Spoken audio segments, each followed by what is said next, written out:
संभाई सरकार को जो 3/1/2026 सरकार जो सर्कुलर बाहर करते सर्कुलर को विड्र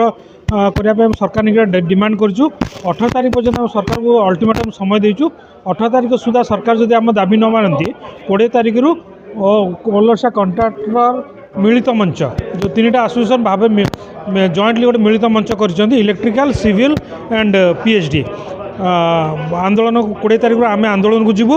प्राय 20,000 कंट्राक्टर भुवनेश्वर एकाठी हे एवं अनिर्दिष्ट काल पर्यटन आम कार्यबंद आंदोलन करूँ। 3टा मेनली आमर ये गोटे इलेक्ट्रिकल डिविजन गोटे सिविल डिविजन डिपार्टमेंट आ गोटे हूँ पीएच डिपार्टमेंट एगुड़ा सब आमर जिते कंट्राक्टर भाई मैंने अच्छा विभिन्न आमर ऑर्गेनाइजेशन समस्ते एकजुट ही गोटे मिलित मंच कर all Odisha contractor welfare association अच्छी ऑल ओडिशा कंट्राक्टर एसोसिएशन अच्छी all Odisha electrical contractor association भी अच्छी। तेणु आम विभिन्न दाबी विषय सरकार एवं गोटे 8 दफा दाबी आमर अच्छी सेटा भी सरकार को आमको जनईचु। से 18 तारीख भितर जदि से फाइनाल न कले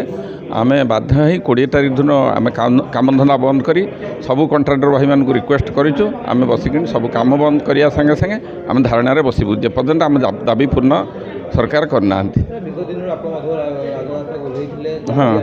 नहीं आम जो दाबी गुड़ा कथिला आमर गोटे दाबी मुख्य दाबी थिला 14.99 को ये उठेकि शेड्यूल ऑफ रेट करा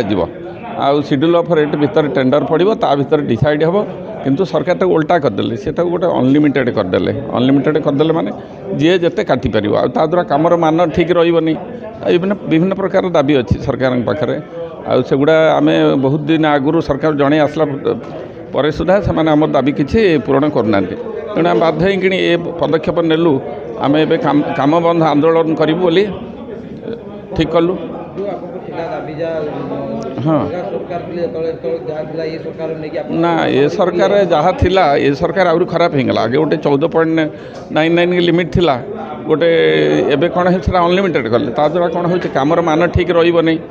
काम आम जी मैंने काम करेंगे लाभ पाइबे नहीं आ बाहर कंट्राक्टर मैंने फसबे ये सब विभिन्न प्रकार इश्यू अच्छी आम तथापि 8 दफा दाबी के फाइनाल जनईचु जब से 18 तारीख भीतर न जनइले आम राजरास्ता को ओह्लैबू।